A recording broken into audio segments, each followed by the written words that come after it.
ਸਤਿ ਸ਼੍ਰੀ ਅਕਾਲ ਜੀ, ਤੁਸੀਂ ਵੇਖ ਰਹੇ ਹੋ ਪੰਜਾਬ ਮੇਲ USA TV। ਮੈਂ ਹਾਂ ਸੰਜੀਵ ਯਸ਼ ਖੰਨਾ, ਤੁਹਾਡਾ ਸਾਰਿਆਂ ਦਾ ਸਵਾਗਤ ਪੰਜਾਬ ਐਬਰੋਡ ਦੇ ਵਿੱਚ। ਮੇਰੇ ਨਾਲ ਸਟੂਡੀਓਜ਼ ਦੇ ਵਿੱਚ ਮੌਜੂਦ ਨੇ ਰਾਇਲ ਟਰੈਵਲਸ ਤੋਂ Arvinder Singh ji. Welcome to the show sir. Sat Sri ਅਕਾਲ ਸੰਜੀਵ ਜੀ ਔਰ ਸਾਰੇ ਦਰਸ਼ਕਾਂ ਨੂੰ ਪਿਆਰ ਭਰੀ ਸਤਿ ਸ਼੍ਰੀ ਅਕਾਲ। ਸੋ ਸਾਡੇ ਦਰਸ਼ਕ ਇਹ ਜਾਣਨਾ ਚਾਹੁੰਦੇ ਨੇ ਕਿ ਅਮਰੀਕਾ ਦਾ ਕੀ ਬਣਿਆ, ਅਪਾਇੰਟਮੈਂਟਸ ਦੀਆਂ ਡੇਟਸ ਦਾ ਕੀ ਬਣਿਆ, ਕਦੋਂ ਤੱਕ ਅਸੀਂ ਅਮਰੀਕਾ ਪਹੁੰਚਾਂਗੇ, ਕਿਉਂਕਿ ਕਾਫੀ ਜ਼ਿਆਦਾ ਕਨਫਿਊਜ਼ਨਸ ਨੇ। ਸੋ ਕਲੈਰਿਟੀ ਤੁਹਾਡੇ ਕੋਲੋਂ ਚਾਹੀਦੀ ਹੈ ਸਾਨੂੰ।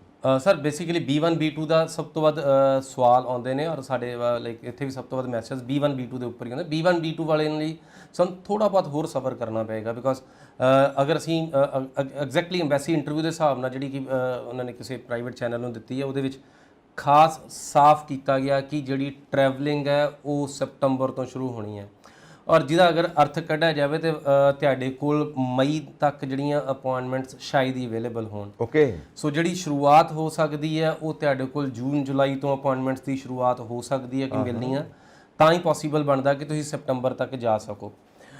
ਲਾਸਟ ਵੀਕ ਦੀਆਂ ਸਟੂਡੈਂਟ ਅਪਾਇੰਟਮੈਂਟਸ ਨੂੰ ਵੀ ਬ੍ਰੇਕ ਲੱਗੀ ਹੈ, ਬਟ ਤੁਸੀਂ ਵੇਖੋਗੇ ਨੈਕਸਟ ਵੀਕ ਤੋਂ ਉਹ ਓਪਨ ਹੋ ਜਾਣਗੀਆਂ, ਬਿਕੋਜ਼ ਸਟੂਡੈਂਟ ਅਪਾਇੰਟਮੈਂਟਸ ਬਹੁਤ ਜ਼ਿਆਦਾ ਦੇਰ ਨਹੀਂ ਰੁਕਦੀਆਂ ਹੁੰਦੀਆਂ। ਸਟੂਡੈਂਟ ਅਪਾਇੰਟਮੈਂਟਸ F1 ਦੀਆਂ, M1 ਦੀਆਂ, J1 ਦੀਆਂ, ਤਕਰੀਬਨ ਇਹ ਸਾਰੀਆਂ ਅਪਾਇੰਟਮੈਂਟਸ ਜਿਹੜੀਆਂ ਨੇ ਇਹ ਅਸੀਂ ਵੇਖਿਆ ਸੀ ਕਿ ਲੋਕਡਾਊਨ ਦੇ ਵਿੱਚ ਵੀ ਨਹੀਂ ਰੁਕੀਆਂ ਸੀ, ਉਹਦੇ ਵਿੱਚ ਵੀ ਔਨ ਐਂਡ ਆਫ ਮਿਲਦੀਆਂ ਰਹੀਆਂ।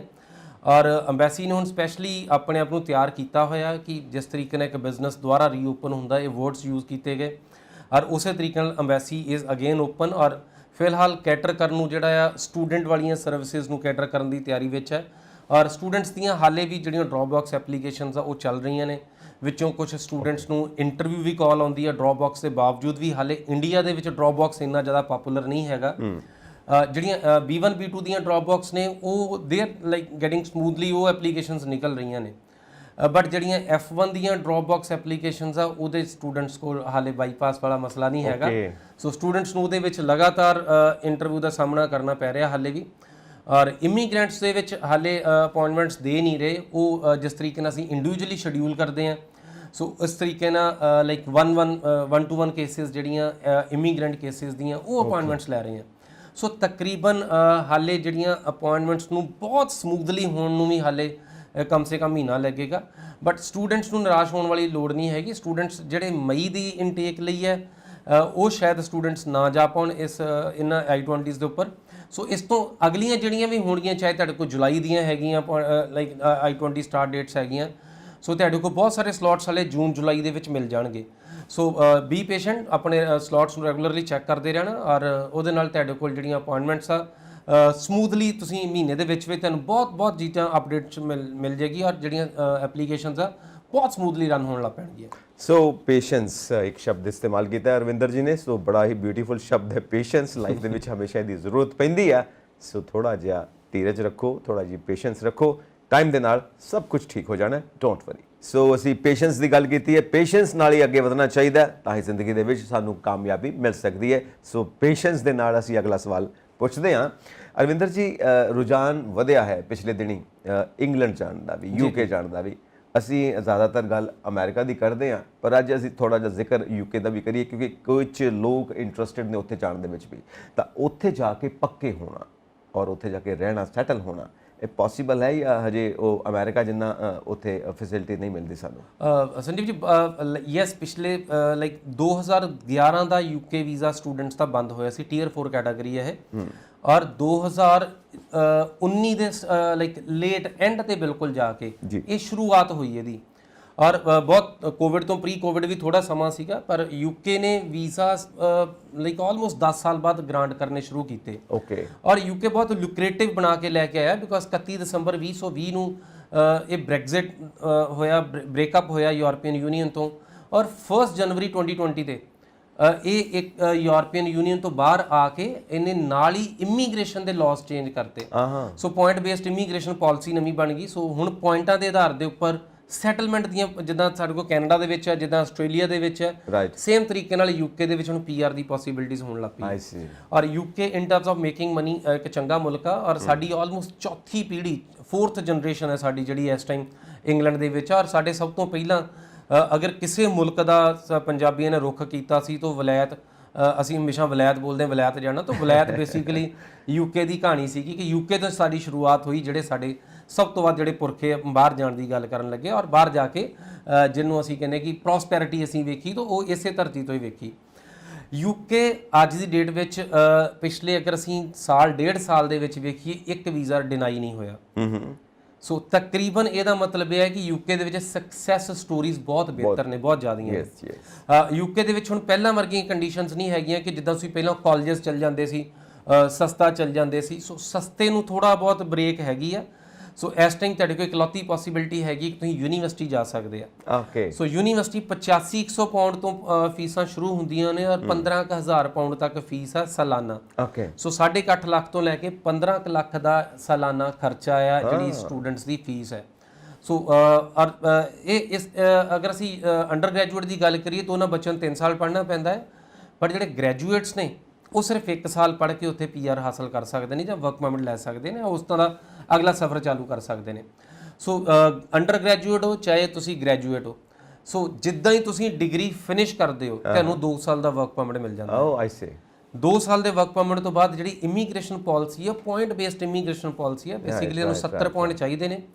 ਉਹ ਚੋਂ ਤੁਹਾਡੀ ਇਨਕਮ ਕਿੰਨੀ ਆ, ਤੁਹਾਡਾ ਇੰਗਲਿਸ਼ ਦਾ ਲੈਵਲ ਕਿੰਨਾ ਨਾ, ਔਰ ਬਹੁਤ ਸਾਰੇ ਜਿਹੜੇ ਪੁਆਇੰਟਸ ਨੇ ਉਹ ਤੁਹਾਡੀ ਜੌਬ ਬੇਸਡ ਨੇ। ਜੌਬ ਬੇਸਡ ਕਿ ਜੌਬ ਦੀ ਲਿਸਟਿੰਗ ਕਿਹੜੀ ਆ, ਜੌਬ ਦਾ ਏਰੀਆ ਕਿਹੜਾ, ਰੀਜਨ ਕਿਹੜਾ ਆ। ਰਾਈਟ। ਸੋ ਇਹ ਤੁਸੀਂ ਸਿਰਫ ਆਹੀ 2-3 ਚੀਜ਼ਾਂ ਕੰਸੀਡਰੇਸ਼ਨ ਵਿੱਚ ਲਿਆਓਗੇ ਤਾਂ ਤੁਹਾਡੇ ਜਿਹੜੇ 70 ਪੁਆਇੰਟਸ ਉਹ ਬਣ ਜਾਂਦੇ ਨੇ ਜਿਨ੍ਹਾਂ ਤੋਂ ਤੁਸੀਂ PR ਹਾਸਲ ਕਰ ਸਕਦੇ ਹੋ। ਓਕੇ। ਸੋ ਇੱਕ ਸਮੇਂ 'ਚ ਅਸੀਂ ਸੁਣਿਆ ਸੀਗਾ ਕਿ ਯੂਕੇ 'ਚ PR ਨਾਮ ਦੀ ਚੀਜ਼ ਹੈ ਨਹੀਂ ਹੈ, but now time has change. ਹੁਣ ਯੂਕੇ 'ਚ ਤੁਸੀਂ ਪੱਕੇ ਹੋ ਸਕਦੇ ਹੋ। ਸੋ ਲਗਭਗ 13 ਲੱਖ ਰੁਪਏ ਦੇ ਕਰੀਬ, 11 ਤੋਂ 13 ਲੱਖ ਰੁਪਏ ਦੇ ਕਰੀਬ ਤੁਹਾਨੂੰ ਫੰਡਸ ਦਿਖਾਉਣੇ ਹੁੰਦੇ ਆ। 1 ਮਹੀਨਾ ਪੁਰਾਣੇ, ਕੋਈ ਲੰਮਾ ਚੌੜਾ ਇੱਥੇ ਮਸਲਾ ਨਹੀਂ ਬਣਦਾ। ਔਰ ਇਸ ਟਾਈਮ ਯੂਕੇ ਦੀਆਂ ਜਿੰਨੀਆਂ ਯੂਨੀਵਰਸਿਟੀਜ਼ ਨੇ ਸਾਰੀਆਂ ਸਕਾਲਰਸ਼ਿਪਸ ਦੇ ਰਹੀਆਂ ਨੇ।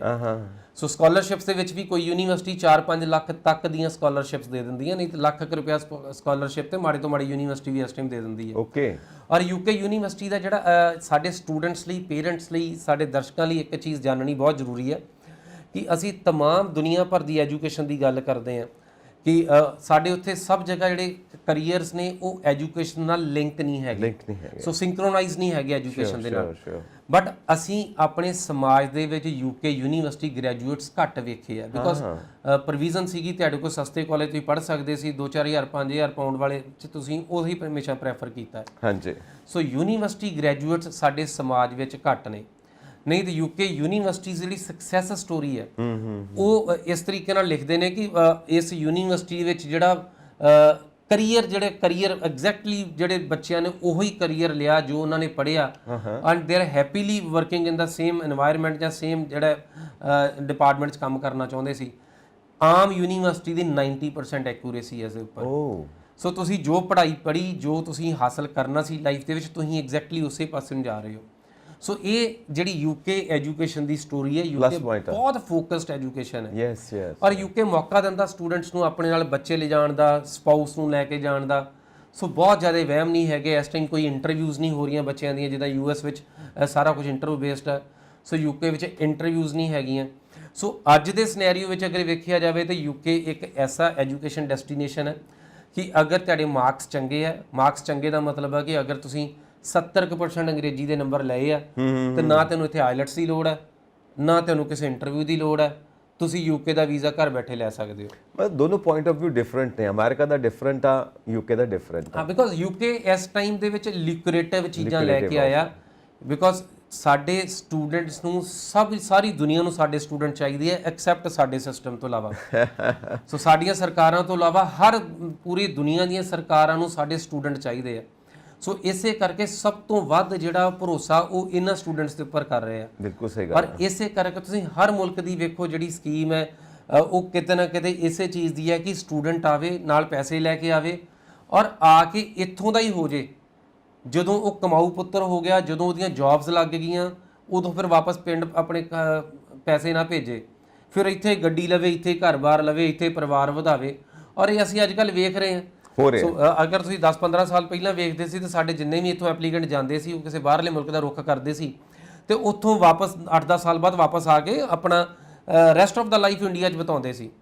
ਬਟ ਪਿਛਲੇ ਕੁਝ ਸਾਲਾਂ ਤੋਂ ਜਿਹੜੀ ਸੋਸ਼ਲ ਇਨਸਿਕਿਉਰਿਟੀ ਇੰਨੀ ਕੁ ਵੱਧ ਗਈ, ਇੰਨੀ ਕੁ ਜ਼ਿਆਦਾ ਗਰੋ ਕਰ ਗਈ ਹੈ ਕਿ ਹੁਣ ਚਾਹੇ ਕਿਸੇ ਦਾ ਵੀ ਬੱਚਾ ਹੋਵੇ, ਚਾਹੇ ਬਿਊਰੋਕਰੇਟ ਦਾ ਆ, ਚਾਹੇ IPS ਦਾ, ਚਾਹੇ IAS ਦਾ, ਚਾਹੇ ਆਮ ਕਿਸਾਨ ਦਾ, ਸੋ ਇਸ ਟਾਈਮ ਕੋਈ ਵੀ ਇੱਥੇ ਰਹਿ ਕੇ ਰਾਜੀ ਨਹੀਂ ਹੈ। ਸੋ ਇਹ ਸਮਾਂ ਤਾਂ ਜ਼ਰੂਰ ਬਦਲਿਆ ਇਸ ਸਮੇਂ। ਬਿਲਕੁਲ, ਸਾਰੇ ਬਾਹਰ ਜਾ ਕੇ ਸੈਟਲ ਹੋਣਾ ਚਾਹੁੰਦੇ ਨੇ। ਦੇਖੋ ਕਿੰਨਾ ਟਾਈਮ ਚੇਂਜ ਹੋਇਆ, ਤੁਸੀਂ ਆਪਣੀ ਗੱਲ ਵਿੱਚ ਵੀ ਕਿਹਾ ਦਾ ਟਾਈਮ ਹੈਜ਼ ਚੇਂਜਡ। ਦੇਖੋ ਕਿਸੇ ਵਕਤ ਅਸੀਂ ਅੰਗਰੇਜ਼ਾਂ ਦੇ ਅੰਡਰ ਸੀਗੇ, ਠੀਕ ਹੈ ਨਾ ਜੀ। ਅੱਜ ਅਸੀਂ ਆਜ਼ਾਦ ਹਾਂ ਔਰ ਸਾਡੇ ਸਟੂਡੈਂਟਸ ਉਹਨਾਂ ਨੂੰ ਚਾਹੀਦੇ ਨੇ ਕਿਉਂਕਿ ਉਹਨਾਂ ਨੂੰ ਪਤਾ ਕਿ ਸਾਡੇ 'ਚ ਪੋਟੈਂਸ਼ੀਅਲ ਕਿੰਨਾ ਕੁ ਹੈ ਔਰ ਅਸੀਂ ਜਾ ਕੇ ਉੱਥੇ ਇਕਨੋਮੀ ਦੇ ਵਿੱਚ ਸਭ ਤੋਂ ਜ਼ਿਆਦਾ ਹਿੱਸਾ ਪਾਉਂਦੇ ਹਾਂ। ਅਮਰੀਕਾ ਦੀ ਇਕਨੋਮੀ ਦੇ ਵਿੱਚ ਵੀ, ਯੂਕੇ ਦੀ ਇਕਨੋਮੀ ਦੇ ਵਿੱਚ ਵੀ, ਇੱਥੋਂ ਤੱਕ ਕਿ ਅਸੀਂ ਗਵਰਨਮੈਂਟਸ ਦੇ ਵਿੱਚ ਬੈਠ ਕੇ ਗਵਰਨਮੈਂਟਸ ਨੂੰ ਚਲਾਉਂਦੇ ਹਾਂ, ਅਸੀਂ ਐਡਮਿਨਿਸਟ੍ਰੇਸ਼ਨ ਨੂੰ ਚਲਾ ਰਹੇ ਹਾਂ।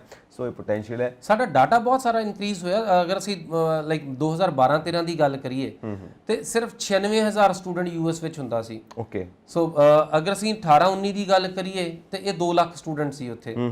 ਸੋ ਮਤਲਬ ਕੁਝ ਸਾਲਾਂ ਵਿੱਚ ਵੀ ਅਸੀਂ ਡਬਲ ਗਰੋ ਕੀਤਾ ਆ। ਸੇਮ ਤਰੀਕੇ ਨਾਲ ਕੈਨੇਡਾ ਦੇ ਵਿੱਚ ਸਾਡੇ ਕੋਲ ਸਾਲ ਦਾ ਲੱਖ ਸਵਾ ਲੱਖ ਸਟੂਡੈਂਟ ਜਾਂਦਾ ਸੀ। ਲਾਸਟ ਈਅਰ 2.5 ਲੱਖ ਗਿਆ ਆ। ਸੋ ਇਸ ਸਾਲ ਫਿਰ ਤੁਸੀਂ 2.5 ਲੱਖ ਦੀ ਤਿਆਰੀ ਹੈ। ਸੋ ਕਿਸੇ ਜ਼ਮਾਨੇ ਦੇ ਵਿੱਚ ਅਗਰ ਤੁਸੀਂ 2003-4 ਦੀ ਗੱਲ ਕਰਦੇ, ਯੂਕੇ ਵਿੱਚ ਸਿਰਫ ਜਿਹੜਾ ਸਾਡਾ ਕੋਟਾ ਹੁੰਦਾ ਸੀ ਸਿਰਫ 4000 ਸਟੂਡੈਂਟ ਦਾ ਹੁੰਦਾ ਸੀ। ਓਕੇ।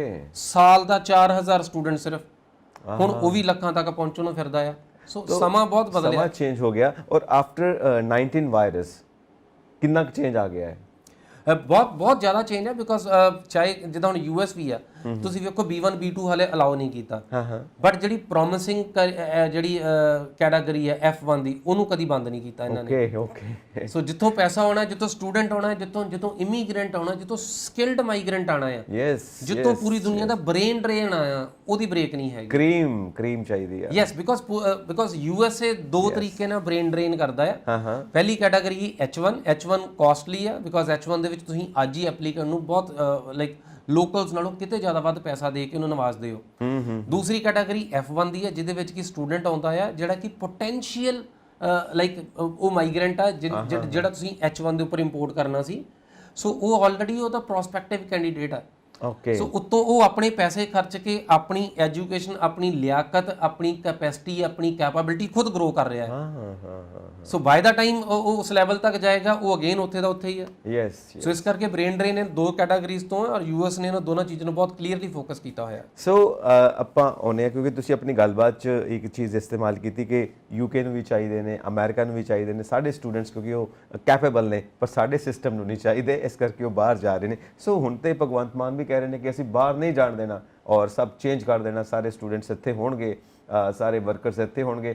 ਬਾਹਰੋਂ ਵੀ ਸੱਦ ਲੈਣੇ ਨੇ, ਜਿਹੜੇ ਬਾਹਰ ਗਏ ਹੋਏ ਨੇ ਉਹ ਵੀ ਇੰਡੀਆ 'ਚ ਆ ਕੇ, ਭਾਰਤ ਦੇ 'ਚ ਆ ਕੇ ਔਰ ਪੰਜਾਬ 'ਚ ਆ ਕੇ ਦੁਬਾਰਾ ਕੰਮ ਕਰਨਗੇ। ਇੱਥੋਂ ਤੱਕ ਕਿ ਗੋਰੇ ਵੀ ਆਉਣਗੇ, ਸਾਡੇ ਕੋਲੋਂ ਜੌਬ ਮੰਗਣਗੇ। ਸੋ ਇਹ ਸਭ ਕਿੱਦਾਂ ਹੈਂਡਲ ਹੋਏਗਾ? ਡੂ ਯੂ ਥਿੰਕ ਇਟਸ ਬਿਲੀਵੇਬਲ ਔਰ ਐਵੇਂ ਇੱਕ ਖੁਆਬ ਹੈ? ਸਰ ਫਿਲਹਾਲ ਇਹ ਖੁਆਬ ਨੇ, ਬਿਕਾਜ਼ ਤੁਸੀਂ ਵੇਖੋ ਸੀਐਮ ਸਾਹਿਬ ਦੇ ਖੁਦ ਦੇ ਬੱਚੇ ਬਾਹਰ ਪੜ੍ਹ ਕੇ ਆਏ ਆ। ਮਤਲਬ ਇਹ ਉਹ ਲੋਕ ਨੇ ਜਿਹੜੇ ਹਸਤੀਆਂ ਨੇ, ਔਰ ਸਾਡੇ ਪ੍ਰੀਵੀਅਸ ਸੀਐਮ ਬਾਹਰੋਂ ਪੜ੍ਹ ਕੇ ਆਏ ਆ, ਸਾਡੇ ਬਹੁਤ ਸਾਰੇ ਪੋਲੀਟੀਸ਼ੀਅਨਸ ਦੇ ਬੱਚੇ ਬਾਹਰੋਂ ਪੜ੍ਹ ਕੇ ਆਉਂਦੇ ਰਹੇ ਆ।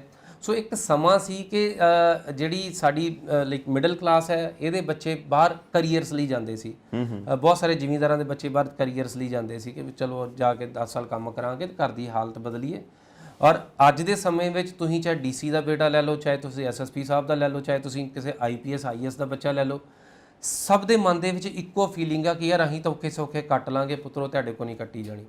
ਸੋ ਇਹਦੇ 2 ਰੂਪ ਨੇ ਅਸਲ 'ਚ। ਅਸੀਂ ਇੱਕ ਵਰਡ ਆ ਜਿਹੜਾ ਅਸੀਂ ਇੰਡੀਆ 'ਚ ਕਦੀ ਸੁਣਿਆ ਨਹੀਂ ਹੈ, ਉਹਨੂੰ ਅਸੀਂ ਬੋਲਦੇ ਹਾਂ ਸੋਸ਼ਲ ਸਿਕਿਉਰਿਟੀ। ਯੈਸ। ਸਾਨੂੰ ਹਾਰਡਲੀ ਇਸ ਅੱਖਰ ਦਾ ਮਤਲਬ ਪਤਾ ਆ। ਸੋਸ਼ਲ ਸਿਕਿਉਰਿਟੀ ਦਾ ਮਤਲਬ ਲਾਈਕ ਦਾ ਸੈਂਸ ਆਫ ਬਿਲੋਂਗਿੰਗਨੈਸ ਆ ਬੇਸਿਕਲੀ। ਸੋ ਇੱਥੇ ਇੱਕ ਬਜ਼ੁਰਗ ਡੈਥ ਬੈੱਡ ਦੇ ਉੱਪਰ ਵੀ ਪਿਆ, ਆਪਣੀ ਜ਼ਮੀਨ ਜਾਇਦਾਦ ਗਾਂ ਬੱਚਿਆਂ ਦੇ ਨਾਮ ਤੇ ਨਹੀਂ ਕਰਦਾ, ਬਿਕਾਜ਼ ਸੈਂਸ ਆਫ ਇਨਸਿਕਿਉਰਿਟੀ ਆ ਕਿ ਮੈਂ ਅੱਜ ਜ਼ਮੀਨ ਟ੍ਰਾਂਸਫਰ ਕੀਤੀ, ਕੱਲ ਨੂੰ ਮੇਰਾ ਕੀ ਬਣਨਾ ਕਿਸੇ ਨੂੰ ਨਹੀਂ ਪਤਾ। ਸ਼ੋਰਟੀ ਨਹੀਂ ਆ, ਰਾਈਟ। ਔਰ ਅਸੀਂ ਵੈਸਟਰਨ ਵਰਲਡ ਦੇ ਵਿੱਚ ਵੇਖਦੇ ਹਾਂ ਬੱਚੇ ਤੇ ਬਜ਼ੁਰਗ ਤਕਰੀਬਨ ਗਵਰਨਮੈਂਟ ਓਨ ਕਰਦੀ ਹੈ। ਗਵਰਨਮੈਂਟ ਸਭ ਨੂੰ ਖਿਆਲ ਰੱਖਦੀ ਹੈ। ਔਰ ਜਿਹੜੀ ਅਸੀਂ ਜਿਹਦੇ ਉੱਪਰ ਚੀਕਾਂ ਮਾਰਦੇ ਹਾਂ, ਸਭ ਤੋਂ ਟੈਕਸ ਪੇਇੰਗ ਦੇ ਉੱਪਰ ਚੀਕਾਂ ਮਾਰਦੇ ਹਾਂ, ਔਰ ਸਾਡੇ ਤੋਂ ਵੱਧ ਟੈਕਸਸ ਪੇ ਕਰਦੇ ਨੇ ਜਿਹੜੀ ਵਰਕਿੰਗ ਕਲਾਸ ਹੈ। ਪਰ ਉਹਨਾਂ ਨੂੰ ਚੁੱਭਦਾ ਨਹੀਂ, ਸਾਨੂੰ ਚੁੱਭਦਾ ਆ। ਕਾਰਨ ਕੀ ਹੈ?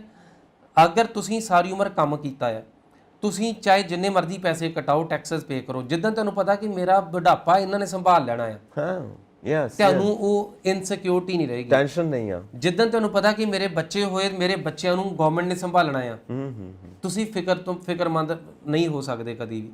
ਔਰ ਸਾਡੇ ਇਸ ਸਮਾਜ ਦੇ ਵਿੱਚ ਜਦੋਂ ਤੱਕ ਤੁਹਾਨੂੰ ਇਹ ਪਤਾ ਹੈ ਵੀ ਜੇ ਮੈਂ ਪੈਸਾ ਕਮਾਇਆ ਸਰਕਾਰ ਨੇ ਲੈ ਜਾਣਾ, ਜੇ ਮੈਂ ਭੁੱਖਾ ਮਰਿਆ ਤਾਂ ਉਹ ਮੇਰੀ ਖੁਦ ਦੀ ਕਿਸਮਤ ਆ, ਯੈਸ ਕੋਈ ਮੇਰੇ ਸੋ ਇਹ ਵਾਸਤੇ ਸੋਸ਼ਲ ਸਿਕਿਉਰਿਟੀ ਜਦ ਤੱਕ ਅਸੀਂ ਪੂਰੇ ਸਮਾਜ ਵਿੱਚ ਨਹੀਂ ਪ੍ਰਦਾਨ ਕਰਦੇ ਹਾਂਜੀ ਹਾਂਜੀ ਤਦ ਤੱਕ ਤੁਸੀਂ ਇਹ ਚੁਟਕੀਆਂ ਨਾਲ, ਗੱਲਾਂ ਬਾਤਾਂ ਨਾਲ, ਹਾਸੇ ਖੇਡੇ ਨਾਲ ਸਮਾਂ ਨਹੀਂ ਬਦਲ ਸਕਦੇ। ਸੋ ਬਿਕੋਜ਼ ਬੱਚਿਆਂ ਨੂੰ ਚਾਹੀਦਾ ਕੀ ਹੈ, ਜਿਹੜੀ ਸਾਡੀ ਵਰਕਿੰਗ ਕਲਾਸ ਆ, ਦੇਖੋ ਤਿੰਨ ਹਿੱਸੇ ਨੇ। ਇੱਕ ਹੈਗੇ ਬੱਚੇ ਜਿਹੜੇ ਕਿ ਟੋਟਲੀ ਡਿਪੈਂਡੈਂਟ ਨੇ ਪੇਰੈਂਟਸ ਤੇ, ਉਹ ਕੁਝ ਨਹੀਂ ਕਰ ਸਕਦੇ। ਬਜ਼ੁਰਗ ਆ, ਉਹ ਆਬਵੀਅਸਲੀ ਪੂਰੀ ਉਮਰ ਕੱਟ ਲਈ, ਇਸ ਸਮਾਜ ਤੋਂ ਲਾਂਭੇ ਨਹੀਂ ਜਾ ਸਕਦੇ। ਬਟ ਜਿਹੜਾ ਸਾਡਾ ਸਟੂਡੈਂਟ ਅੱਜ ਦਾ, ਉਹ ਯੂਥ ਹੈ, ਉਹ એનર્ਜੈਟਿਕ ਆ, ਉਹਨੂੰ ਆਪਣਾ ਫਿਊਚਰ ਦਾ, ਕਰੀਅਰ ਦਾ ਫਿਕਰ ਹੈ। ਸੋ ਇਸੇ ਕਰਕੇ ਉਹ ਸਾਰਾ ਦਰੋਮਦਾਰ ਸਭ ਦਾ ਜ਼ੋਰ ਇੱਕੋ ਕੰਮ ਦੇ ਉੱਪਰ ਹੀ ਲੱਗਾ ਕਿ ਜਾ ਕੇ ਸੈਟਲਮੈਂਟ ਵੀ ਅਸੀਂ ਇਥੋਂ ਪੜ੍ਹਾਈ ਲਈ ਭੇਜਦੇ ਹਾਂ, ਬਟ ਬੱਚਿਆਂ ਲਈ ਰੁਜ਼ਗਾਰ ਹੈ। ਯੈਸ ਬੱਚੇ ਪੜਨ ਦੀ ਜਗ੍ਹਾ ਤੇ ਰੁਜ਼ਗਾਰ ਲਈ ਜਾਂਦੇ ਨੇ। ਤੁਸੀਂ ਜਿੱਥੋਂ ਦੇ ਮੁਲਕ ਦੀ ਜਿੰਨੀ ਐਜੂਕੇਸ਼ਨ ਮਿਨੀਮਮ ਰਿਕੁਆਇਰਡ ਆ, ਬੱਚੇ ਉਨੀ ਉਹ ਕਰਦੇ ਆ। ਯੈਸ ਕੈਨੇਡਾ ਦੇ ਵਿੱਚ 2 ਸਾਲ ਦੀ ਪੜ੍ਹਾਈ ਜ਼ਰੂਰੀ ਹੈ, 3 ਸਾਲ ਦੇ ਵਰਕ ਪਰਮਿਟ ਲਈ ਬੱਚੇ ਡਿਗਰੀਜ਼ ਨਹੀਂ ਕਰਦੇ, 2 ਸਾਲ ਦਾ ਡਿਪਲੋਮਾ ਹੀ ਕਰਦੇ ਆ। ਹਾਂ ਹਾਂ ਸੋ ਜਿੱਦਾਂ ਦਾ ਜਿਹੜਾ ਮਾਹੌਲ ਦੇ ਵਿੱਚ ਤੁਹਾਨੂੰ ਰਿਕੁਆਇਰਮੈਂਟ ਆ ਐਜੂਕੇਸ਼ਨ ਦੀ, ਸਿਰਫ ਉਹ ਚੀਜ਼ਾਂ ਪੂਰੀਆਂ ਕੀਤੀਆਂ ਜਾਂਦੀਆਂ। ਬਿਕੋਜ਼ ਅਲਟੀਮੇਟਲੀ ਜਿਹਨੂੰ ਅਸੀਂ ਸਭ ਤੋਂ ਵੱਡੀ ਅਵਸਥਾ ਬੋਲਦੇ ਹਾਂ, ਯਾ ਅਵਸਥਾ ਹੈਗੀ ਆ ਫਾਈਨੈਂਸ਼ੀਅਲ ਇੰਡੀਪੈਂਡੈਂਸ। ਦੈਨ ਕਿ ਤੁਹਾਡੀ ਜੇਬ ਦੇ ਵਿੱਚ ਤੁਹਾਡੇ ਮਾਨ ਸਨਮਾਨ ਦੇ ਨਾਲ ਕਮਾਇਆ ਹੋਇਆ ਜਦ ਤੱਕ ਰੁਪਈਆ ਪੈਂਦਾ ਆ, ਉਹ ਸੈਟੀਸਫਾਈਂਗ ਤੁਹਾਡੀ ਤਸੱਲੀ ਵਾਲੀ ਗੱਲ ਉਹ ਆ। ਸੋ ਅਸੀਂ ਸਮਾਜ ਦੇ ਵਿੱਚ ਚਾਹੇ ਅਸੀਂ ਜਿੱਦਾਂ ਦੀ ਮਰਜ਼ੀ ਕਾਰੋਬਾਰ ਕਰਦੇ ਹਾਂ, ਅਸੀਂ ਬੱਚਿਆਂ ਨੂੰ ਉਹ ਫਾਈਨੈਂਸ਼ੀਅਲ ਇੰਡੀਪੈਂਡੈਂਸ ਨਹੀਂ ਪ੍ਰੋਵਾਈਡ ਕਰ ਰਹੇ। ਚਾਹੇ ਕੋਈ ਪਰਿਵਾਰ ਦੇ ਕੰਮਾਂ ਕਾਰਾਂ 'ਚ ਲੱਗਿਆ, ਉਹ ਸੈਲਰੀਜ਼ ਦੇ ਉੱਪਰ ਨਹੀਂ ਹੈਗਾ। ਸੋ ਪੇਰੈਂਟਸ ਕਾਰੋਬਾਰ ਕਰਦੇ ਨੇ, ਪਰ ਬੱਚਿਆਂ ਨੂੰ ਹਾਲੇ ਵੀ ਫਾਈਨੈਂਸ਼ੀਅਲ ਐਕਸੈਸ ਨਹੀਂ ਹੈਗਾ। ਸੋ ਸਾਨੂੰ ਖੁਦ ਨੂੰ ਗਰੋ ਅਪ ਕਰਨਾ ਪੈਣਾ, ਸਾਨੂੰ ਪੂਰੇ ਸਮਾਜ ਨੂੰ ਗਰੋ ਅਪ ਕਰਨਾ ਪੈਣਾ। ਸਾਨੂੰ ਸਭ ਨੂੰ ਗ੍ਰੈਜੂਏਟ ਹੋਣ ਦੀ ਲੋੜ ਹੈ, ਸਾਨੂੰ ਸਭ ਨੂੰ ਵਧਣ ਦੀ ਲੋੜ ਆ, ਸਾਨੂੰ ਸਭ ਨੂੰ ਇੱਕ ਨਵੀਂ ਅਵਸਥਾ ਤੱਕ ਪਹੁੰਚਣ ਦੀ ਲੋੜ ਹੈ। ਇਹ ਜਿਹਨੂੰ ਅਸੀਂ ਚੁਟਕੀਆਂ ਨਾਲ ਕਹਿੰਦੇ ਮਸਲਾ ਹੱਲ ਹੋ ਜਾਏਗਾ, ਇਸ ਤਰੀਕੇ ਨਾਲ ਨਹੀਂ ਹੱਲ ਹੋਣ ਵਾਲਾ। ਬਿਕੋਜ਼ ਇਹਦੇ ਸਿਰਫ ਕਹਿਣ ਦੇ ਨਾਲ ਨਹੀਂ ਹੈ, ਇਹ ਮਾਹੌਲ ਬਣਾਉਣਾ, ਮਾਹੌਲ ਦੇਣਾ। ਅਗਰ ਇਹ ਅਸੀਂ ਇੱਥੋਂ ਤੱਕ ਪਹੁੰਚੇ ਹਾਂ ਕਿ ਅੱਜ ਬੱਚਾ ਰਹਿ ਕੇ ਰਾਜੀ ਨਹੀਂ ਹੈਗਾ ਕੋਈ, ਇਹ ਸਭ ਰਾਤੋਂ ਰਾਤ ਨਹੀਂ ਹੋਇਆ, ਕਈ ਸਾਲ ਲੱਗ ਗਏ। ਇਹ ਅਸੀਂ ਵੇਖਿਆ ਕਿ ਤੁਸੀਂ ਜਿੱਡੀ ਮਰਜ਼ੀ ਐਜੂਕੇਸ਼ਨ ਲੈ ਲਓ, ਸੋ ਤੁਸੀਂ ਜਿੰਨੀ ਮਰਜ਼ੀ ਪੜ੍ਹਾਈ ਪੜ੍ਹ ਲਓ, ਸੋ ਤੁਸੀਂ ਉਹਨੂੰ ਸਿਸਟਮ ਸਪੋਰਟ ਹੀ ਨਹੀਂ ਕਰਦਾ। ਔਰ ਐਜ਼ ਅ ਸੁਸਾਇਟੀ ਅਸੀਂ ਇੱਕ ਡਾਕਟਰ ਦੇ ਕਰੀਅਰ ਦੇ ਉੱਪਰ 10 ਕਰੋੜ ਰੁਪਈਆ ਲੱਗਦਾ ਆ, ਉਹ ਉਦੋਂ ਤੱਕ ਕਿ ਆਪਣੀ ਕੁਰਸੀ ਤੇ ਬਹਿ ਕੇ ਪਰਚੀ ਕੱਟਣ ਵਾਲਾ ਹੋਵੇ, ਉਹਨੂੰ 10 ਕਰੋੜ ਰੁਪਈਆ ਚਾਹੀਦਾ ਆ ਬਿਲਕੁਲ ਸਹੀ ਉਸ ਜਗ੍ਹਾ ਤੱਕ ਪਹੁੰਚਣ ਲਈ। ਔਰ ਸਾਨੂੰ ਸਭ ਨੂੰ ਸਮਾਜ 'ਚ ਕੀ ਚੁੱਭਦਾ ਆ, ਇਹਦੀ 100 ਰੁਪਏ ਦੀ ਪਰਚੀ। ਓ ਗॉड, ਕਿ ਅਸੀਂ ਕਦੀ ਉਹਨੂੰ ਉਸ ਅਵਸਥਾ ਤੱਕ ਲੈ ਕੇ ਗਏ ਕਿ ਉਹ ਪੈਸਾ ਖਰਚੇ ਬਿਨਾਂ ਉਸ ਜਗ੍ਹਾ ਤੇ ਪਹੁੰਚ ਸਕੇ। ਹਾਂ ਯੈਸ ਯਾ ਤੁਸੀਂ ਸਰਕਾਰੀ ਨੌਕਰੀ ਆ, ਪਹਿਲਾਂ ਗੱਲ ਤਾਂ ਹੈ ਨਹੀਂ, ਜੇ ਡਾਕਟਰ ਨੂੰ ਹੈਗੀ ਵੀ ਤੁਸੀਂ ਤਨਖਾਹ ਕਿੰਨੀ ਆ? ਨਹੀਂ ਬਿਲਕੁਲ ਠੀਕ ਕਹਿ ਰਹੇ ਹੋ। ਇੱਥੇ ਆ ਕੇ ਇੱਕ ਕੁਐਸਚਨ ਹੁੰਦਾ ਕਿ ਜਿਹੜੇ ਅਸੀਂ ਸ਼ੁਰੂ ਤੋਂ ਗੱਲ ਕਰਦੇ ਹਾਂ ਕਿ ਸਾਡੇ ਭਾਰਤ ਦੇ, ਪੰਜਾਬ ਦੇ ਸੰਸਕਾਰ ਆਫ ਕੋਰਸ ਸਾਡੇ 'ਚ ਹੈਗੇ ਨੇ ਔਰ ਬਹੁਤ ਲੋਕ ਉਸ ਨੂੰ ਐਕਸਰਸਾਈਜ਼ ਵੀ ਕਰਦੇ ਨੇ, ਪਰ ਜਿਹੜੀ ਆ ਗੱਲ ਹੈ ਨਾ ਕਿ ਬਜ਼ੁਰਗ ਨੂੰ ਸ਼ਿਓਰਿਟੀ ਨਹੀਂ, ਬਜ਼ੁਰਗ ਨੂੰ ਸਿਕਿਉਰਿਟੀ ਨਹੀਂ, ਉਹਨੂੰ ਵਿਸ਼ਵਾਸ ਨਹੀਂ ਕਿ ਜੇ ਮੈਂ ਅੱਜ ਪ੍ਰਾਪਰਟੀ ਟ੍ਰਾਂਸਫਰ ਕਰ ਦਿੱਤੀ ਤੇ ਕੱਲ ਨੂੰ ਇਹਨਾਂ ਨੇ ਮੈਨੂੰ ਪੁੱਛਣਾ ਕਿ ਨਹੀਂ ਪੁੱਛਣਾ। ਜੀ ਬਿਲਕੁਲ ਠੀਕ ਗੱਲ ਕਹਿ ਰਹੇ ਹੋ। ਔਰ ਇਸੇ ਤਰ੍ਹਾਂ ਦੀ ਵੀ ਇਨਸਿਕਿਉਰਿਟੀ, ਸੋਸ਼ਲ ਇਨਸਿਕਿਉਰਿਟੀ ਤਾਂ ਹੈ ਹੀ ਆ, ਐਡਮਿਨਿਸਟ੍ਰੇਸ਼ਨ ਦੇ ਵਿੱਚ ਵੀ ਇਨਸਿਕਿਉਰਿਟੀ ਹੈ। ਇਸ ਕਰਕੇ ਜਿਹੜੇ ਐਨਆਰਆਈਜ਼ ਨੇ ਉਹ 100 ਵਾਰੀ ਕੀ ਲੱਖ ਵਾਰ ਸੋਚਦੇ ਨੇ ਕਿ ਅਸੀਂ ਇਨਵੈਸਟਮੈਂਟ ਕਰੀਏ ਕਿ ਨਾ ਕਰੀਏ ਪੰਜਾਬ ਦੇ। ਸੰਦੀਪ ਜੀ ਇੱਕ ਪੁੱਠਾ ਚੱਲਣ ਹੋਇਆ ਆ ਜਿਹੜਾ ਸਮਰ ਟਾਈਮ ਆ, ਸਮਰ ਟਾਈਮ ਦੇ ਵਿੱਚ ਹਮੇਸ਼ਾ ਸਾਡੀਆਂ ਕਾਰਾਂ ਮਹਿੰਗੀਆਂ ਸੀ, ਹਮੇਸ਼ਾ ਜਿਹੜੀਆਂ ਸੈਕੰਡ ਹੈਂਡ ਕਾਰਾਂ ਦਾ ਬਿਜ਼ਨਸ ਸਭ ਤੋਂ ਵੱਧ ਹੁੰਦਾ ਸੀ, ਸਭ ਤੋਂ ਵੱਧ ਪ੍ਰਾਪਰਟੀਜ਼ ਦੀ ਸੇਲ ਹੁੰਦੀ ਸੀ। ਕਾਰਨ ਕੀ ਸੀ ਕਿ ਤਕਰੀਬਨ ਇਸ ਸਮੇਂ 'ਚ ਬਾਹਰੋਂ ਸਾਰੇ ਐਨਆਰਆਈਜ਼ ਆਉਂਦੇ ਸੀ ਔਰ ਆਸੇ-ਪਾਸੇ ਜੋ ਲੱਗਦਾ, ਜੋ ਵਿਕਣ ਵਾਲਾ, ਇਹਦੇ ਰਾਤੋਂ ਰਾਤ ਪ੍ਰਾਈਸਿਸ ਵੱਧ ਜਾਂਦੇ ਹੁੰਦੇ ਸੀ। ਪਰ ਅਸੀਂ ਮਾਹੌਲ ਇਦਾਂ ਦਾ ਕਰਤਾ ਕਿ ਇਸ ਟਾਈਮ ਪਹਿਲੀ ਗੱਲ ਤਾਂ ਕੋਈ ਆ ਕੇ ਰਾਜੀ ਨਹੀਂ ਹੈ। ਜੇ ਕੋਈ ਆਇਆ ਉਹ ਸਿਰਫ ਇੱਕੋ ਕੰਮ ਲਈ ਆਇਆ, ਪ੍ਰਾਪਰਟੀ ਸੈੱਲ ਕਰਨ ਲਈ। ਸੋ ਅਸੀਂ ਬਾਹਰ ਬੈਠਿਆਂ ਨੂੰ ਇਨਸਿਕਿਉਰ ਕਰਤਾ ਆ। ਇੱਥੋਂ ਵਾਲੇ ਦੀ ਗੱਲ ਛੱਡੋ, ਅਸੀਂ ਮਾਹੌਲ ਇਦਾਂ ਦਾ ਬਣਾਤਾ ਕਿ ਉਹਨਾਂ ਨੂੰ ਇਹ ਫਿਕਰ ਹੋਣ ਲੱਗ ਪਿਆ ਕਿ ਮੇਰਾ ਪਤਾ ਨਹੀਂ ਇੱਥੋਂ ਸਭ ਕੁਝ ਗਵਾਚ ਹੀ ਜਾਣਾ ਆ। ਅੱਗੇ ਬਾਹਰਲੇ ਕੰਮ ਬਾਹਰ ਕਰਦੇ ਸੀ, ਬਟ ਸੈਂਸ ਆਫ ਬਿਲੋਂਗਿੰਗਨੈਸ ਆਪਣੀ ਪੁਰਾਣੀ ਜੱਦੀਆਂ ਜ਼ਮੀਨਾਂ ਨਾਲ, ਆਪਣੇ ਪਰਿਵਾਰਾਂ ਨਾਲ, ਸਭ ਨਾਲ ਇੱਥੇ ਰੱਖਦੇ ਸੀ। ਹੁਣ ਦੇ ਮੇਕ ਸ਼ੋਰ ਕਿ ਇੱਥੋਂ ਕੋਈ ਬੰਦਾ ਰਹਿ ਹੀ ਨਾ ਜਾਵੇ। ਪ੍ਰਾਪਰਟੀਜ਼ ਤਾਂ ਗੱਲਾਂ ਹੀ ਦੂਰੀਆਂ ਰਹਿ ਗਈਆਂ, ਕਿਉਂਕਿ ਉਹਨਾਂ ਨੂੰ ਡਰ ਰਹਿੰਦਾ ਕਿ ਮੇਰੀ ਪ੍ਰਾਪਰਟੀ ਦੇ ਉੱਤੇ ਕਿਸੇ ਦਾ ਕਬਜ਼ਾ ਨਾ ਹੋ ਜਾਵੇ, ਕੋਈ ਪ੍ਰਾਪਰਟੀ ਦੇ ਨਾਲ ਝਗੜਾ ਨਾ ਹੋ ਜਾਵੇ। ਬਿਲਕੁਲ, ਬਿਕੋਜ਼ ਤੁਸੀਂ ਪੈਰਵੀ ਕਰਨ ਲਈ ਬਾਹਰੋਂ ਆ ਨਹੀਂ ਸਕਦੇ, ਕੋਈ ਝੂਠੇ ਕੇਸ ਨਾ ਹੋ ਜਾਣ, ਕਿਉਂਕਿ ਇਹ ਵੀ ਬਹੁਤ ਮਸਲਾ ਹੈ। ਔਰ ਖੈਰ ਕਾਨੂੰਨ ਹੋਰ ਸਟਰੋਂਗ ਹੋ ਰਹੇ ਨੇ, ਦੇਖੋ ਕੀ ਬਣਦਾ ਹੈ, ਕਿਉਂਕਿ ਸਨ 2010 ਤੋਂ ਬਾਅਦ ਜਿਹੜੇ ਕਾਨੂੰਨ ਨੇ ਉਹਨਾਂ ਨੂੰ ਰਿਵਾਈਜ਼ ਕੀਤਾ ਜਾ ਰਿਹਾ, ਦੇਖੋ ਕੀ ਬਣਦਾ ਹੈ। ਸੋ ਮਾਨ ਸਾਹਿਬ ਦੀ ਗੱਲ ਠੀਕ ਹੈ ਸਿਰ ਮੱਥੇ, ਕਿਉਂਕਿ ਸੀਐਮ ਸਾਹਿਬ ਨੇ ਸਾਡੇ, ਹੋਪਫੁਲੀ ਇੱਦਾਂ ਹੋ ਜਾਏ ਤਾਂ ਬਹੁਤ ਹੀ ਵਧੀਆ। ਪਰ ਗੱਲ ਇੱਕ ਹੈ ਕਿ ਕੋਈ ਪਲੈਨਿੰਗ ਨਹੀਂ, ਕੋਈ ਸਟ੍ਰੈਟਜੀ ਨਹੀਂ, ਕੋਈ ਪਾਲਿਸੀ ਨਹੀਂ, ਸਿਰਫ ਨਾਰਿਆਂ ਦੇ ਨਾਲ। ਤੁਸੀਂ ਬਿਲਕੁਲ ਠੀਕ ਕਹਿ ਰਹੇ ਹੋ, ਕੰਮ ਨਹੀਂ ਚੱਲਣਾ, ਕੰਮ ਕਰਕੇ ਦਿਖਾਉਣਾ ਪੈਣਾ ਹੈ ਉਹ ਸਾਰੀ ਸਟ੍ਰੈਟਜੀ, ਉਹ ਸਾਰੀ ਪਲੈਨਿੰਗ ਚਾਹੀਦੀ ਹੈ, ਕਿਉਂਕਿ ਪਲੈਨਿੰਗ ਕਮਿਸ਼ਨ ਕਾਹਦੇ ਵਾਸਤੇ ਬੈਠਾ ਹੈ, ਇੰਟੈਲੀਜੈਂਸੀਆ ਕਾਹਦੇ ਵਾਸਤੇ ਬੈਠਾ ਹੈ। ਉਹਨਾਂ ਨਾਲ ਸਲਾਹ ਮਸ਼ਵਰਾ ਕਰੋ, ਕੋਈ ਕਮੇਟੀ ਬਣਾਓ, ਕੋਈ ਗਰੁੱਪ ਬਣਾਓ ਜੋ ਮਿਲ ਕੇ ਡਿਸੀਜਨਸ ਲੈਣ। ਨਹੀਂ, ਸਾਡੀਆਂ ਸਭ ਦੀਆਂ ਉਮੀਦਾਂ ਬਹੁਤ ਨੇ, ਨਵੀਂ ਗਵਰਨਮੈਂਟ ਤੋਂ ਸਭ ਦੀਆਂ ਉਮੀਦਾਂ ਨੇ, ਐਨਆਰਆਈਜ਼ ਬਹੁਤ ਖੁਸ਼ ਨੇ, ਮਤਲਬ ਉਹ ਇਸੇ ਕਰਕੇ ਸਾਰੇ ਸੋਚਦੇ ਨੇ ਕੋਈ ਬਦਲਾਅ ਹੋਏਗਾ। ਯੈਸ, ਬਟ ਬਦਲਾਅ ਜਿੱਦਾਂ ਆਪਾਂ ਚੁਟਕੀਆਂ ਮਾਰ ਕੇ ਸੋਚਦੇ ਇਸ ਤਰੀਕੇ ਨਾਲ ਨਹੀਂ ਹੋਏਗਾ। ਯੂ ਰਾਈਟਲੀ ਸੈਡ ਕਿ you need to plan it, planning, execution, ਇਹ ਸਭ ਕੁਝ ਕਰਨ ਲਈ ਸਮਾਂ ਲੱਗੇਗਾ। ਔਰ ਯੈਸ, ਜਦੋਂ ਸਮਾਂ ਆਏਗਾ ਉਦੋਂ ਦੀ ਉਦੋਂ ਵੇਖਾਂਗੇ, ਬਟ ਫਿਲਹਾਲ ਦਾ ਸਮਾਂ ਸਟੂਡੈਂਟ ਰੁਕਣ ਵਾਲੇ ਨਹੀਂ ਹੈਗੇ। ਸੋ ਜਿਹੜੀਆਂ ਇਮੀਗ੍ਰੈਂਟਸ ਦੀਆਂ ਜਿਹੜੀਆਂ ਜ਼ਰੂਰਤਾਂ ਨੇ ਉਹ ਬਾਹਰ ਉਸੇ ਤਰੀਕੇ ਨਾਲ ਗਰੋ ਰਹਿਣਗੀਆਂ ਔਰ ਇਸੇ ਤਰੀਕੇ ਨਾਲ ਇਸ ਮਾਰਕੀਟ ਤੋਂ ਜਿਹੜਾ ਪਲਾਇਨ ਉਹ ਹੁੰਦਾ ਰਹੇਗਾ ਜੀ। ਸੋ ਆਈ ਹੋਪ ਕਿ ਸਾਡੇ ਜੋ ਦਰਸ਼ਕ ਨੇ ਉਹਨਾਂ ਨੂੰ ਆਪਣੀਆਂ ਕੁਐਰੀਜ਼ ਦਾ ਜਵਾਬ ਜ਼ਰੂਰ ਮਿਲਿਆ। ਔਰ ਸੋ ਇਨਬਾਕਸ ਦੇ ਵਿੱਚ ਹੋਰ ਕੁਐਰੀਜ਼ ਭੇਜੋ ਤਾਂ ਕਿ ਤੁਹਾਨੂੰ ਤੁਹਾਡੀਆਂ ਉਹਨਾਂ ਸਵਾਲਾਂ ਦਾ ਜਵਾਬ ਦਿੱਤਾ ਜਾ ਸਕੇ। ਸੋ ਅਰਵਿੰਦਰ ਜੀ, ਬਹੁਤ ਬਹੁਤ ਸ਼ੁਕਰੀਆ। ਹਰ ਵਾਰ ਦੀ ਤਰ੍ਹਾਂ ਤੁਸੀਂ ਨੌਲੇਜ ਦਿੱਤੀ, ਐਨਲਾਈਟਨ ਕੀਤਾ ਸਾਡੇ ਦਰਸ਼ਕਾਂ ਨੂੰ। Thank you so much for this wonderful talk. ਬਹੁਤ ਸ਼ੁਕਰੀਆ। ਸੋ ਤੁਹਾਡਾ ਵੀ ਬਹੁਤ ਬਹੁਤ ਸ਼ੁਕਰੀਆ ਕਿ ਤੁਸੀਂ ਇਸ ਤਰ੍ਹਾਂ ਪੰਜਾਬ ਐਬਰੋਡ ਦਾ ਹਿੱਸਾ ਬਣਦੇ ਰਹੋ। ਸੋ ਹੋਰ ਅਪਡੇਟਸ ਦੇ ਲਈ ਵੇਖਦੇ ਰਹੋ ਪੰਜਾਬ ਮੇਲ USA TV। ਸਤਿ ਸ਼੍ਰੀ ਅਕਾਲ ਜੀ।